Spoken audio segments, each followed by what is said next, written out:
Hello friends, मैं शिवशंकर और दीक्षा academy में आप सभी का स्वागत है। आज का जो वीडियो है वो है why we need a parliament. हमें पार्लियामेंट की ज़रूरत क्यों है और जो नई बुक आई हुई है उसमें से हम आज करा रहे हैं। ठीक है, तो चलिए स्टार्ट करते हैं। आप अब नई बुक में ना ये एक तो रिजल्ट जो है ये दिखा रखा है आपको, ये क्या चीज़ है। ये एक तरह का रिजल्ट है जो आपको समझ में आएगा कि क्या क्या है। यहाँ पे नाम लिखे हुए हैं अलग अलग, ये आंध्र प्रदेश, असम, बिहार, गुजरात, फिर टोटल कितनी सीटें हैं। आंध्र प्रदेश के अंदर 43 हैं, असम के अंदर 12 हैं, बिहार के अंदर 53 हैं। इस तरीके से अलग अलग स्टेट की अलग अलग सीटें हैं। ये लोकसभा का इलेक्शन का बोर्ड आपको दिखा रखा है। ठीक है, फिर ये बता रखा है अलग अलग पार्टी का बता रखा है, पीएसपी की कितनी है, कांग्रेस की कितनी है, कम्युनिस्ट की कितनी है, जनसत्ता, सोशलिस्ट। ठीक है, ये अलग अलग पार्टीज़ के नाम दिए हुए हैं और फिर उनकी वो बता रखी हैं सीटें कितनी कितनी हैं। तो ये टीचर्स नोट है कि भाई टीचर को किस तरीके से पढ़ाना चाहिए। अब देखो ये बोल रहा है why do we need a parliament, हमें पार्लियामेंट की ज़रूरत क्यों पड़ी। ठीक है, तो इस चैप्टर के अंदर ये चीज़ें समझेंगे कि पार्लियामेंट की ज़रूरत क्या होती है। पार्लियामेंट को हिंदी में बोलते हैं संसद। ठीक है, जिसके अंदर दो हाउस होते हैं, एक लोअर हाउस एक अपर हाउस, जिसमें एक होता है लोकसभा और एक होता है राज्यसभा।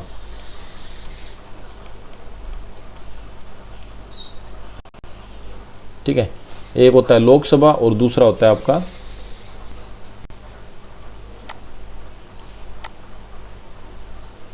राज्यसभा।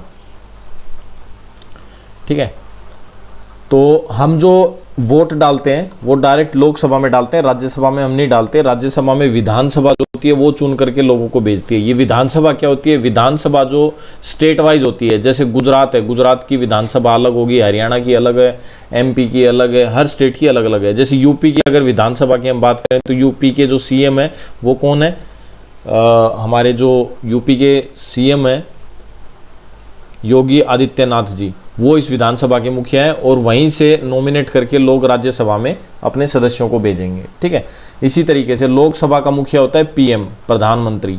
ठीक है, प्राइम मिनिस्टर, उसके अलग इलेक्शन होते हैं। तो ये इन चीज़ों को हम और अच्छे से समझते हैं। वी इन इंडिया, हम भारत में प्राइड, गर्व करते हैं आवर सेल्फ, अपने ऊपर, on being a democracy, democracy होने पर। डेमोक्रेसी का मतलब होता है गणतंत्र।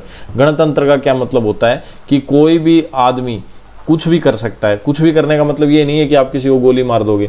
कुछ भी करने का मतलब आप अपनी स्वतंत्रता के अंदर, यानी अपने सीमित दायरे के अंदर रह के कुछ भी कर सकते हैं। आप अपने विचार रख सकते हैं, आपको कोई बात बोलनी है तो बोल सकते हैं।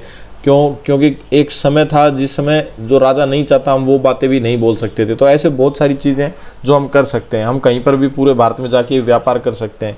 ठीक है, कुछ हमारे मूल अधिकार होते हैं। ठीक है, इस तरीके से बहुत सारी चीज़ें हैं जिनको हम यूज़ करते हैं डेमोक्रेसी के अंदर। हेयर वी विल ट्राई, यहाँ पे हम कोशिश करेंगे, एंड अंडरस्टैंड, समझेंगे, द रिलेशन बिटवीन, संबंध, between the ideas of participation. Participation मतलब टुकड़ा होना या बंटवारा हो जाना। इन डिसीजन मेकिंग, डिसीजन मेकिंग कोई निर्णय, डिसीजन मतलब होता है किसी चीज़ के बारे में निर्णय बनाना। जैसे यहाँ से मान लो आपको दिल्ली से यूपी तक रोड बनाना है, तो डिसीजन मेकिंग क्या होगी, तो वो एक डिसीजन मेकिंग होगी। यहाँ से यहाँ तक इतना रोड बनाना है, 4 लाइन का बनाना है, 6 लाइन का बनाना है, ये सारी चीज़ें। And the need for all democratic government, और देश में जितने भी डेमोक्रेटिक गवर्नमेंट्स हैं, to have the consent of their citizens, वो अपने सिटीजन्स के साथ कैसे कंसेंट करते हैं, कैसे बातचीत करते हैं, इन चीज़ों को समझेंगे। कहने का मतलब क्या है कि कोई भी जो सरकार है जो राज्य में आ जाती है वो किस तरीके से राज करती है, लोगों को क्या क्या वादे करती है, वो क्या क्या निभाती है। ठीक है, और किस तरीके से वो अपनी नीति निर्माण में देश को आगे बढ़ाने के लिए क्या क्या सहयोग करती है। ये चीज़ें हैं जो इस चैप्टर में पढ़ेंगे। कहने का मतलब क्या है कि सरकार क्या काम करती है वो पढ़ेंगे, सीधी सीधी बात। इट इज़ दीज एलिमेंट्स, ये कुछ एलिमेंट है, that together make us a democracy, जो सभी मिलकर के डेमोक्रेसी बनते हैं। कहने का मतलब क्या है, डेमोक्रेसी के बारे में समझा रहा है, डेमोक्रेसी होती क्या है। And this is the best expressed, और इसको अगर अच्छे से समझाएं, in the institution of the parliament, तो हम पार्लियामेंट को अगर पढ़ेंगे तो हमारे को सब समझ में आ जाएगा। कहने का मतलब क्या है कि बोल रहे डेमोक्रेसी में हमें क्या फ़ायदा होता है वो हम पार्लियामेंट से समझ सकते हैं। क्योंकि अगर हम पार्लियामेंट को डिटेल में स्टडी करते हैं तो हमें सब समझ में आ जाएगा कि डेमोक्रेसी क्या होती है। इन दिस चैप्टर, इस चैप्टर में we will try to see how the parliament enable citizen of people to participate in decision making and control the government. ये बोल रहा है कि इस चैप्टर के अंदर हम ये चीज़ें समझेंगे कि कैसे भारत के नागरिक यानी आप और हम आम आदमी जिसकी कोई पोस्ट नहीं है कुछ नहीं है जिसको सिर्फ वोट डालने का अधिकार है, वो कैसे कोई भी बड़ा काम होता है उसमें सहयोग करता है। यानी डिसीजन मेकिंग में, कोई भी निर्णय लेने में, सरकार कोई निर्णय ले रही है, सरकार कोई बिल लेके आई तो उस बिल में हमारी कैसे डिसीजन मेकिंग होती है, एंड कंट्रोल द गवर्नमेंट, और सरकार को हम किस तरीके से कंट्रोल करते हैं। Thus making it the important symbol of Indian democracy and की फीचर ऑफ द कॉन्स्टिट्यूशन। और यही हमारे संविधान का क्या है, की फीचर है। की फीचर मतलब पूंजी, ठीक है, मतलब एक जबरदस्त काम करने का तरीका जो भी है डेमोक्रेसी में, उसको हम संविधान के माध्यम से समझेंगे। अब ये पिक्चर देखो एक बार ध्यान से, इसमें क्या दिखा रखा है आपको, बहुत सारे आदमी हैं, अलग अलग धर्म के आदमी दिख रहे होंगे।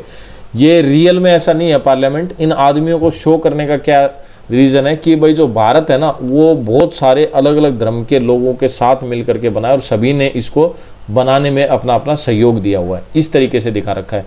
एक ही बात में, एक ही फोटो में सारी जो लड़ाई झगड़े हैं उनको झटके से ख़त्म कर दिया। इस फोटो को देखेंगे तो आप, यानी आप मिलजुल के रह सकते हैं, कोई दिक्कत नहीं है, अपनी अपनी स्वतंत्रता में सब सहयोग कर रहे हैं। अब हम समझते हैं why should people decide, why क्यों चाहिए लोगों को निश्चय करना, क्या निश्चय करना, देखते हैं क्या बोल रहा है वो। ठीक है, ये बोल रहा है what do you think the artist is trying to convey through the image of parliament on the previous page. आपने जो पहले वाले पेज पे पार्लियामेंट की जो मैंने स्टार्टिंग में फोटो दिखाई थी, उस फोटो को दिखा के जो आर्टिस्ट है या जो भी जिसने भी किताब बनाई है वो क्या चाहता है, क्या शो करना चाहता है। ठीक है, एक ये देखो बुजुर्ग दादाजी हैं हमारे, तो ये इस फोटो को देख रहे हैं। इस फोटो पे आप ध्यान से देखो, यहाँ पे लिखा है बटन दबाएं वोट डालें। ये मतलब ईवीएम मशीन है एक, ठीक है, इलेक्ट्रॉनिक वोटिंग मशीन। ये होती क्या थी पहले, है ना, कागज के ऊपर मोहर लगा करके और एक वॉलेट बॉक्स होते थे, उनके अंदर वोट डाला जाता था बंद करके। इसमें बहुत सारी धांधली होती थी, गड़बड़ भी होती थी और बहुत सारे पेड़ भी कटते थे अगर इन्वायरमेंट के पॉइंट ऑफ व्यू से देखें तो। ठीक है, अगर मान लो किसी एक आदमी को बहुत सारे वोट मिले और बूथ कैप्चर हो गया, मतलब पूरे का पूरा जो ये बैलेट बॉक्स होते हैं इनको जला दिया गया या वोटों को खराब कर दिया गया, तो फिर उसको वापस से काउंट करना बहुत भारी काम हो जाता था। तो बहुत सारे काम आसान हो गए। ईवीएम मशीन से क्या हो गया, आसानी से वोट डलता है और एक छोटी सी मशीन के अंदर बहुत ज़्यादा वोट आ जाते हैं, और जिसकी वजह से क्या होता है कि आपको उस मशीन में वोट डालने से फ़ायदा क्या होता है कि हमारे देश में जो पेड़ है वो पेड़ कटने कम हो जाते हैं। देखो इसमें दिया भी है नीचे, अगर आप पढ़ोगे तो ध्यान से, यहाँ पे दिया हुआ है, ये देखो इतने पेड़ कम काटे, 1,50,000 पेड़ कम कटे। कब? 2004 में, जब पहली बार ईवीएम मशीन आई। यानी हर बार जब इलेक्शन होते हैं तो 1,50,000 पेड़ काट दिए जाते थे और 2004 में इतने पेड़ कम काटे गए। ठीक है, तो अब देखते हैं क्या बोल रहे हैं, लोग क्या डिसाइड करते हैं। इंडिया एज वी नो, भारत जैसा हम जानते हैं, बिकम इंडिपेंडेंट ऑन 15 अगस्त 1947, 15 अगस्त 1947 को हम आज़ाद हो गए थे। Preceding this was a long and difficult struggle in which many sections of society participated, जिसमें हमारे देश के अलग अलग तबके के लोगों ने बहुत संघर्ष करके हमारे देश को आज़ाद किया था। यहाँ पे देखो बहुत इंपॉर्टेंट चीज़ें हैं, छोटी छोटी बातें हैं जो ध्यान से सीखने की चाहिए। देखो यहाँ पे बोल रहा है बहुत ज़्यादा संघर्ष किया था, ये बात सही है, हमारे देश के लोगों ने बहुत संघर्ष किया था, लेकिन आज़ादी कैसे मिली थी? अंग्रेज अपनी मर्जी से गए थे, हमने भगा दिए थे। इस चीज़ को थोड़ा समझने की बात है, लेकिन वो टॉपिक अलग है। आज हम सिर्फ डेमोक्रेसी पढ़ रहे हैं, पार्लियामेंट की क्या ज़रूरत है वो पढ़ रहे हैं। तो यहाँ पे बोल रहा है अलग अलग तबके के लोग थे, जैसे सपोज करो एक आर्मी का आदमी हो गया, उसको क्या ज़रूरत थी, एक मजदूर हो गया उसको क्या ज़रूरत थी, एक बिजनेसमैन हो गया उसको क्या ज़रूरत थी, वो किस किस तरीके से अंग्रेज़ों से परेशान थे और वो फिर सारे क्यों इकट्ठे हुए, इन चीज़ों को समझना है। पीपल फ्रॉम वेरियस बैकग्राउंड, अलग अलग बैकग्राउंड के लोग ज्वाइन द स्ट्रगल। देखो अलग अलग तरह के आदमी थे, जिसमें मजदूर भी थे, फिर फौजी भी थे, फिर किसान भी थे, बिजनेसमैन भी थे, अलग अलग तबके के आदमी थे, क्राफ्ट पर्सन भी थे, सारे जो इकट्ठे क्यों हो गए भाई, क्यों अंग्रेजों के विरोध में हो गए। And they are inspired by the idea of freedom, और आज़ाद होने का आइडिया उनके दिमाग में कैसे आया, क्यों प्रभावित हुए उससे। इक्वलिटी, इक्वलिटी मतलब बराबर का अधिकार हो, सबको बराबर का अधिकार हो। And participation is decision making, और आज़ाद होने के बाद डिसीजन मेकिंग में हमारा भी सहयोग हो, यानी हमारे से भी पूछ के या हमारे फायदे के लिए भी नियम बनाए जाएं। अंडर कॉलोनियल रूल, जब अंग्रेजों का राज था, the people had lived in fear of British government. लोग क्या है, अंग्रेजों के डर में जीते थे। People had lived in fear, fear माने होता है भय, खतरा, खतरे में जीते थे। किससे? ब्रिटिश गवर्नमेंट से। एंड डिड नॉट एग्री, और एग्री नहीं होते थे with many of the decision, काफी निर्णयों में, दैट दे टुक, जो वो लेते थे। यानी अंग्रेज जो डिसीजन लेते थे उनमें ये खुश नहीं होते थे। But they faced grave danger, पर वो झेल रहे थे एक खतरा। If they tried to criticise this decision, अब वो अगर अंग्रेजों के विरोध में कुछ बोल दें, या उन्होंने कोई डिसीजन या पॉलिसी ली है उसके विरोध में अगर वो कुछ बोल दे, तो उन्हें खतरा होता था कि भाई कभी दिक्कत ना हो जाए। The freedom movement change this situation, जब हम आज़ाद हो गए या आज़ादी के लिए जो आंदोलन किए गए उनके बाद स्थिति बदल गई। The nationalist began to openly criticise the British government and make demands. ठीक है, अब अंग्रेजों के आगे हम डिमांड करने लग गए थे। एज फार बैक इन 1885, अगर और पीछे जाएं 1885 में, द इंडियन नेशनल कांग्रेस यानी भारतीय राष्ट्रीय कांग्रेस, उसने डिमांड की that there be elected members, जो चुने हुए आदमी हैं, in the legislature with a right to discuss the budget and ask question. कहने का मतलब क्या है, देखो लेजिस्लेटिव जो असेंबली होती है, तीन तरह से हमारे देश की पावर्स को बांटा गया है। तीन तरह से कैसे, देखो एक तो हो गया एग्जीक्यूटिव जिसमें आईएएस आईपीएस वगैरह हो गए, फिर एक हो गया जुडिशरी जिसमें जज वकील वगैरह आ गए, ठीक है, और एक हो गया लेजिस्लेटिव जिसमें नेता लोग वगैरह आ गए। तो ये इन्होंने क्या है 1885 में पहली बार कांग्रेस ने क्या कहा कि भाई जो लेजिस्लेटिव है, या भाई कोई देश के निर्माण में कोई भी काम होता है, या बजट में से कितना पैसा कहाँ कहाँ पे लगाना चाहिए, इस तरह की जब बातें हों तो हमारे से भी पूछा जाना चाहिए। ये डिमांड किसने की थी? नेशनल कांग्रेस ने, इंडियन नेशनल कांग्रेस ने। कब की थी? 1885 में पहली बार। फिर क्या हुआ? The government of India act 1909 allowed for some elected representations. तब गवर्नमेंट ऑफ इंडिया एक्ट 1909 उसने क्या किया, थोड़ी सी सहायता की लोगों की चुनने में representations. While these early legislator under the British government were in response to the growing demand of nationalist. अब देखो ये जो लेजिस्लेचर थे अंग्रेजों के, इनमें से कुछ आदमियों ने और हमारे देश के जो ज़्यादातर मतलब लेजिस्लेचर में जो जाना चाहते थे या नेता बनना चाहते थे, उन लोगों ने क्या किया, काफ़ी कोशिश की। किस तरह की कोशिश की कि भाई देश में लोगों के अंदर राष्ट्रीयता की भावना आए, ठीक है, और ये डिमांड बढ़ा दी लोगों के अंदर राष्ट्रीयता की भावना आए, ताकि सब लोग मिलजुल के अंग्रेजों को भगाना चाहें। दे डिड नॉट अलाउ, वे नहीं चाहते थे अलाउ करना, for all adults to vote, कि भाई जितने भी जवान लोग हैं, युवा लोग हैं, वो वोट ना डाल सकें। Nor could people participate in decision making, और ना कि लोग हैं जो वो डिसीजन मेकिंग में सीधा हिस्सा ले सके। कहने का मतलब क्या है कि देखो 1885 में इंडियन नेशनल कांग्रेस ने तो डिमांड कर दी भाई डिसीजन मेकिंग में, और भाई वोट डालने में हमारा थोड़ा सहयोग होना चाहिए, हमारे से भी पूछ के काम किया जाना चाहिए। लेकिन अंग्रेज ऐसा बिल्कुल नहीं चाहते थे, ठीक है, जिसकी वजह से कॉन्फ्लिक्ट और बढ़ने लग गई धीरे धीरे। As you read in chapter first, आपने पहले पार्ट में पढ़ा होगा कुछ, क्या पढ़ा हुआ? The experience of colonial rule, यानी अंग्रेजों का जो राज था, as well as the participation of different people, और अलग अलग लोगों का जो पार्टिसिपेशन था in the struggle for freedom, left little doubt in the mind of the nationalist that all person in independent India would be able to participate in making decision। अब देखो अगर मान लो हमारा देश आज़ाद हो भी जाता उस टाइम पे, अगर जब हम गुलाम थे, तो क्या होता, क्या सभी डिसीजन मेकिंग में डायरेक्टली पार्ट ले लेते? कहने का मतलब सब लोग तो नेता बनते नहीं, भाई सब नेता बनेंगे तो कैसे काम चलेगा, ठीक है, और अगर सभी नेता बनेंगे तो फिर वो डिसीजन या जो भी पॉलिसी है वो लागू किसके ऊपर करेंगे? With the coming of independence, जैसे ही हम क्या हुए, आज़ादी के नज़दीक आए, we were going to be citizen, हम नागरिक हो गए ऑफ ए फ्री कंट्री, आज़ाद देश के। दिस डिड नॉट मीन, इसका यह मतलब नहीं था कि that government could do what it feel like, मतलब कि अब सरकार वह करेगी जो हम महसूस करते हैं। It mean that government had to be sensitive to people need and demands. अब सरकार जो है वो भारत के लोगों के प्रति या भारत के नागरिकों के प्रति उसकी डिमांड और उनकी ज़रूरतों को देखकर डिसीजन बनाएगी। देखो अब पहले अंग्रेज क्या करने आए थे, अंग्रेज यहाँ पे पैसा लूटने आए थे, तो वो दबा के लूट रहे थे, तो वो डिसीजन उनकी और जो पॉलिसीज़ थी वो इस तरीके से बनाई गई थी कि वो आराम से पैसा लूटें, कोई दिक्कत नहीं है। लेकिन जब हमारे देश की सरकार बनी, यानी 1857 के बाद जब भारत की सेना भारत के जो नेता लोग हैं वो उन्होंने कॉन्स्टिट्यूएंट असेंबली बनाई और तब उन्होंने क्या किस हिसाब से अपने नियम और कानून बनाए, उन्होंने बनाया कि भारत के लोगों को किन चीज़ों की ज़रूरत है और उन्हें क्या डिमांड है, उसके हिसाब से पॉलिसीज बनानी शुरू हो गई। The dreams and aspirations, dream मतलब लोगों के सपने थे, लोगों के एस्पिरेशंस मतलब आकांक्षाएं थी, ऑफ द फ्रीडम स्ट्रगल, जब वो देश की आज़ादी में लड़ रहे थे, were made concrete in the constitution, कि एक संविधान बनेगा हमारे लिए इंडिपेंडेंट इंडियन जिसमें आज़ाद भारत में, that laid down the principle of universal adult franchise. कहने का मतलब कि यूनिवर्सल एडल्ट फ्रेंचाइजी का नियम लागू होगा। इसमें होता क्या है कि वोट डालने का अधिकार होगा। It implies that all adult citizen, मतलब जितने भी युवा बच्चे हैं उनको वोट डालने का अधिकार होगा, of the country have the right to vote. ठीक है, यूनिवर्सल एडल्ट फ्रेंचाइजी का मतलब होता है कि आपको भी वोट डालने का अधिकार मिल जाएगा। तो यहाँ पे हमने मोटा मोटा क्या समझा कि भाई देखो, शुरुआत किसने करी थी देश में राष्ट्रीयता जगाने की? इंडियन नेशनल कांग्रेस ने 1885 में। ठीक है, अंग्रेजों से डिमांड की कि भाई देश में कोई भी काम होता है तो हमारे से भी पूछ के करो। अंग्रेज ऐसा चाहते नहीं थे। ठीक है, फिर जैसे ही जब देश आज़ाद हुआ, लड़ाई झगड़े होने के बाद, तो उसके बाद क्या हुआ कि हमारा जो संविधान बना उसमें भारत के लोगों की ज़रूरतों के हिसाब से नियम बनाए जाने लगे।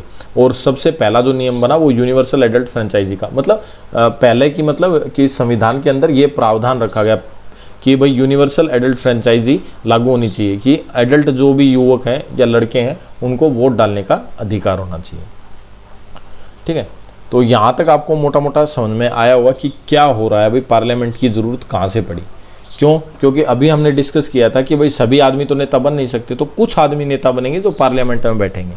ठीक है, give one reason why you think there should be universal adult franchise. आपको क्यों लगता है कि यूनिवर्सल एडल्ट फ्रेंचाइजी लागू होनी चाहिए? Do you think there would be any difference in the class monitor was selected by the teachers और elected by the students. ये बोल रहा है कि भाई जो क्लास का मॉनिटर है वो किसके द्वारा सेलेक्ट किया जाना चाहिए? भाई बच्चों के द्वारा सेलेक्ट किया जाना चाहिए या टीचर के द्वारा सेलेक्ट किया जाना चाहिए? इस चीज़ के ऊपर आप डिस्कस करो और बताओ। और ये एक फ़ोटो है जिसमें कुछ आदमी दिखा रखे हैं जो हाथी के ऊपर बैठ रहा है। ये हाथी के ऊपर क्यों बैठ रहा है समझने की चीज़ है। देखो, जो इसके हाथ में है ना, जो ये आप देख रहे हो, ये ऊपर जो आदमी है इसके हाथ में एक आपको मशीन दिख रही है, ये ईवीएम मशीन ही है जो वोट डालने के लिए यूज़ की जाती है। और ये आदमी हाथी पे क्यों बैठ रहे हैं? क्योंकि हमारे देश में ऐसी ऐसी जगह है जहाँ पे रोड नहीं है, तो वहाँ पे जाने के लिए आज भी लोग क्या करते हैं, हाथी वगैरह या किसी जानवरों का, गाय भैंसों का या गाड़ी का, इन चीज़ों का प्रयोग करके ही वहाँ तक पहुँचते हैं। अब बोल रहे पीपल एंड देयर रिप्रेजेंटेटिव्स। यहाँ पे समझने वाली बात है, लोग और उनके रिप्रेजेंटेटिव। रिप्रेजेंटेटिव कौन होता है? अपना एक नेता मान लो, वो रिप्रेजेंटेटिव हो गया। उसका क्या काम है? भाई हम जिसको चुनते हैं वो हमारा रिप्रेजेंटेटिव होता है। भाई कोई पूछे, हाँ भाई जैसे 20 आदमी हैं और हमें किसी कलेक्टर से बात करने जाना है, तो हाँ भाई किससे बात करेंगे? तो 20 के 20 आदमियों से तो बात करेंगे नहीं। कलेक्टर बोलेगा कि भाई ठीक है, तुम अपना एक आदमी को भेजो अंदर, हम बात करते हैं। तो वो 20 के 20 आदमी डिसीजन लेंगे कि हाँ भाई कौन जाएगा। तो वो देखेंगे कि सबसे अनुभवी आदमी कौन है और अच्छे से बात करना किसको आता है, उस आदमी को वो चुनेंगे और उसको भेजेंगे। तो वो उन आदमियों ने एक रिप्रेजेंटेटिव चुना। ऐसे ही लोग और उनके रिप्रेजेंटेटिव। अब इसके बारे में समझेंगे कि देश से क्या मतलब है इस बात का। The take off point for a democracy is the idea of consent. भाई सबसे जो डेमोक्रेसी का मेन आइडिया क्या है? वो कंसेंट, मतलब सबकी सहमति। It implies the desire, approval and participation of the people. Consent का मतलब क्या हो गया? सबकी इच्छाएं, सबकी सहमति और सबका सहयोग से, मतलब लोगों के सहयोग से जो काम हो उसको हम डेमोक्रेसी बोलते हैं। It is the decision of people, लोगों के द्वारा लिया गया decision, that create a democratic government, जो क्या बनाता है? Democratic government. एंड डिसाइड, और निश्चय करता है, अबाउट इट्स फंक्शनिंग, कि इसके काम कैसे होंगे। The basic idea in this kind, जो बेसिक आइडिया होता है इस प्रकार का of the democracy is that the, वह होता है कि इंडिविजुअल और the citizen is the most important person and that is the principle of government as well as other public institution need to have the trust of the citizens. ये क्या बोल रहा है? ये बोल रहा है जो बेसिक आइडिया होता है ना डेमोक्रेसी का, उसका मतलब क्या होता है? जो अकेला आदमी है, इंडिविजुअल मतलब होता है अकेला, या कोई सिटीजन या नागरिक जो है वो बहुत ज़्यादा इंपॉर्टेंट होता है किसके अंदर? डेमोक्रेसी के अंदर। यानी गवर्नमेंट कोई भी नियम बनाएगी तो उन आदमियों की वैल्यू बहुत ज़्यादा होनी चाहिए जो देश के नागरिक हैं। ठीक है, उनका विश्वास होना चाहिए सरकार के ऊपर कि हाँ भाई जो सरकार कर रही है वो सही कर रही है। ठीक है, इस तरीके से मतलब काम किया जाना चाहिए। How does the individual give approval, अब कैसे किसी इंडिविजुअल का अप्रूवल होगा टू द गवर्नमेंट के साथ, मतलब एक आदमी की बात कैसे मानी जाएगी गवर्नमेंट के आगे। One way of doing so, ऐसा करने के लिए एक रास्ता निकाला, क्या, एज यू रीड, जैसा आपने पढ़ा, इज थ्रो इलेक्शंस, इलेक्शन के समय में people would elect their representatives, की यानी लोग जो है अपना रिप्रेजेंटेटिव चुनते हैं टू द पार्लियामेंट। कहने का मतलब पार्लियामेंट के अंदर लोकसभा का जो इलेक्शन होता है उसके लिए हम रिप्रेजेंटेटिव चुनते हैं, यानी जिसका प्रधानमंत्री मुखिया होता है, प्राइम मिनिस्टर जिसका मुखिया होता है, उसमें हम वोट डालते हैं और हम उन आदमियों को चुनते हैं। तो उससे क्या भाई, उससे एक आदमी का डिसीजन का क्या फर्क पड़ा। Then one group from among these elected representative form the government, अब उस हर एक आदमी का सहयोग हो गया सरकार बनाने में। देखो उसके अंदर लोकसभा के अंदर जितने भी मान लो मेंबर चुन के जा रहे हैं वहां पे, ठीक है, हर एक मेंबर का एक एरिया होता है, पर्टिकुलर एरिया, उस एरिया में लोगों ने उसको वोट दिया या नहीं दिया ये इंपैक्ट करता है। एक एरिया में से मान लो 2 या 3 या 4 आदमी खड़े हुए और लोगों ने वोट डाला है, जिसको सबसे ज्यादा वोट मिले वो वहां का क्या बन गया, मेंबर बन गया, लोकसभा का मेंबर बन गया, ठीक है। फिर इस तरीके से सरकार बन जाएगी, हर मतलब जगह से चुन चुन के लोग आएंगे और सरकार बन जाएगी। अब इन लोगों ने इसको क्यों चुना, क्योंकि भाई ये इनकी बात मानेगा, तो ये इनका रिप्रेजेंटेटिव हो गया, और ये क्या करेगा, गवर्नमेंट में जाके काम करेगा। गवर्नमेंट में जाके काम करेगा तो क्या हुआ, एक आदमी का डिसीजन गवर्नमेंट में लागू हुआ ना। इसी बात को समझाने की कोशिश कर रहे हैं। The parliament which is made up of all representative together, parliament जो बनाती है सभी रिप्रेजेंटेटिव को एक साथ, कहने का मतलब ये जो सारे आदमी हैं चुन करके कहाँ जाएंगे, पार्लियामेंट में। Control and guide the government, ये क्या करेंगे, कंट्रोल करेंगे और गाइड करेंगे किसको, सरकार को।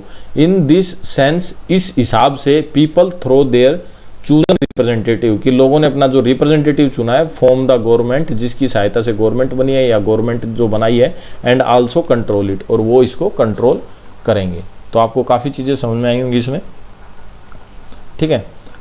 अब the above idea of representation has been an important theme in class 6th and 7th social and political life text book, यही आइडियाज आपने 6th 7th की क्लास में भी social and political life text book में पढ़े होंगे। You are familiar with how representative are chosen at different levels of government, representative को कैसे गवर्नमेंट के अलग अलग लेवल पे चुना जाता है। Let us recall these ideas by doing the following exercise, इस एक्सरसाइज के हिसाब से हम इनको समझने की कोशिश करते हैं, ठीक है। ये हम पढ़ेंगे, इसको पढ़ने से पहले मैं आपको चीज़ बता देता हूँ थोड़ी सी। जो गवर्नमेंट है, देखो हमारे देश में जो इलेक्शन होते हैं ना वो 3 हिस्सों में होते हैं, ठीक है। 3 हिस्सों में कौन सा, एक तो हो गया सेंटर, एक हो गया स्टेट, और एक हो गया पंचायत, ठीक है। पंचायत हो गया या फिर नगर पालिका। सेंटर में जो प्रधानमंत्री के इलेक्शन होते हैं वो होते हैं, ठीक है, जिसमें हमारी लोकसभा आ गई। राज्यसभा के इलेक्शन होते हैं, प्रेसिडेंट का होता है और वाइस प्रेसिडेंट का होता है, यानी राष्ट्रपति का, उपराष्ट्रपति का, राज्यसभा का और लोकसभा का। लोकसभा में हम डायरेक्ट इलेक्ट करते हैं, मतलब हम इलेक्शन में वोट डालते हैं, यानी जो युवा हो गया जिसको वोट डालने का अधिकार 18 साल से बड़ा हो गया, वो लोकसभा में वोट डालता है। राज्यसभा में और प्रेसिडेंट में और वाइस प्रेसिडेंट के इलेक्शन में वो डायरेक्ट वोट नहीं डालता, उसका बताएंगे बाद में। फिर ऐसे ही स्टेट में होता है विधानसभा, विधानसभा में भी हम डायरेक्ट वोट डालते हैं, ठीक है। फिर ऐसे ही पंचायत और नगर निगम में सरपंच का इलेक्शन होता है, जिसमें भी हम डायरेक्ट वोट डालते हैं। तो आम जो जनता है जिसको सीधा अधिकार है वोट डालने का, वो 3 जगह वोट डालती है, सेंटर लेवल पे लोकसभा में, स्टेट लेवल पे विधानसभा में, जिसका मुखिया कौन होता है, चीफ मिनिस्टर, मुख्यमंत्री।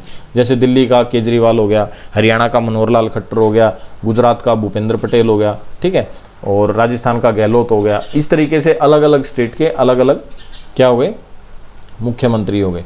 और फिर विधानसभा के बाद जो अपने गांव के लेवल पे होते हैं, गांव या उसके गांव के लेवल पे, या अगर शहर है, गांव नहीं है, बड़ा शहर है, तो वहाँ पे नगर पालिका के रूप में इलेक्शन होते हैं। तो आज का वीडियो हम यहीं पे कंप्लीट करते हैं, इससे आगे का हम अगले वीडियो में पढ़ाएंगे। अगर यहाँ तक आपको कोई डाउट है तो हमें कमेंट करके बताएं, ताकि हम अगले वीडियो में उसको कवर कर लें। तो थैंक यू फ्रेंड्स, वीडियो कैसा लगा कमेंट करके ज़रूर बताएं, और अगर वीडियो अच्छे लग रहे हैं तो हमारे चैनल को सब्सक्राइब करें, अपने दोस्तों के साथ शेयर भी करें।